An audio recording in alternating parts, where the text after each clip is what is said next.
കർത്താവിന്റെ മൊഴിയിൽ നിന്നൊഴുകും തിരുവചനം ഒരു മനമായി കേൾക്കാം, ഒരുമയോടെ പാടാം, അനുഗ്രഹമായി തീർക്കാം ഈ സുദിനം നമ്മിൽ വചനത്തിൻ കൃപയോടെ മുന്നേറിയിടാം.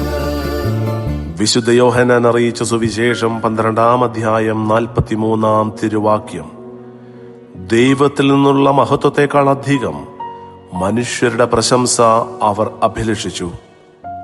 കാരുണ്യവാനും സ്നേഹനിധിയുമായ ഞങ്ങളുടെ നല്ല ദൈവമേ, ദൈവത്തിന്റെ പ്രിയപ്പെട്ട മക്കളായി ഞങ്ങളെ സംബന്ധിച്ച് ഞങ്ങൾക്കുണ്ടാകാവുന്ന ഏറ്റവും വലിയ ഒരു ദുരന്തമാണ് അങ്ങ് തിരുവചനത്തിലൂടെ ഇന്ന് അരുളി ചെയ്തത്.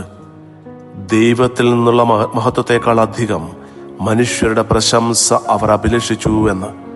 ദൈവമേ, അങ്ങ് എന്നെ സൃഷ്ടിച്ച് ദൈവമേ ജീവിക്കുവാനായി ഈ ലോകത്തിലേക്ക് എന്നെ അയച്ചിരിക്കുമ്പോൾ ഈ ലോകമോഹങ്ങൾ എന്നെ അടിമപ്പെടുത്താതെ, മനുഷ്യരുടെ പ്രശംസയ്ക്ക് ഞാൻ നിന്നുകൊടുക്കാതെ, ദൈവത്താൽ പ്രശംസിക്കപ്പെടുവാൻ വേണ്ടി മാത്രം എൻ്റെ ജീവിതം മാറ്റിവെക്കുവാൻ എന്നെ അനുഗ്രഹിക്കണമേ എന്ന് പ്രാർത്ഥിക്കുകയാണ്.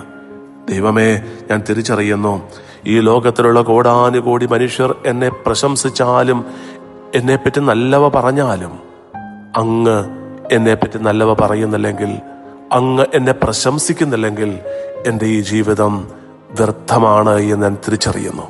കർത്താവേ, ഉന്നതത്തിൽ ഉള്ളവയെപ്പറ്റി ലക്ഷ്യം വെച്ചുകൊണ്ട് ജീവിക്കുവാൻ എന്നെ ഇനിയുള്ള ശിഷ്ടകാലം മുഴുവൻ ഈ ഭൂമിയിൽ എന്നെ അനുഗ്രഹിക്കണമേ എന്ന് പ്രാർത്ഥിച്ചുകൊണ്ട് നമ്മുടെ കർത്താവ് ഈശോ മിശിഹായുടെ കൃപയും പിതാവായ ദൈവത്തിന്റെ സ്നേഹവും പരിശുദ്ധാത്മാവായ ദൈവത്തിന്റെ സഹവാസവും പരിശുദ്ധ അമ്മയുടെയും നീതിമാനായ മാർ യൗസേപ്പിന്റെയും മാധ്യസ്ഥവും സകല മാലാഖമാരുടെയും സകല വിശുദ്ധരുടെയും സംരക്ഷണവും നൽകി സർവശക്തനായ ദൈവം നിങ്ങളെ ആശീർവദിച്ച് അനുഗ്രഹിക്കട്ടെ, ഇപ്പോഴും എപ്പോഴും എന്നേക്കും. ആമേൻ. വചനത്തിൻ കൃപയോടെ മുന്നേറിയിടാം.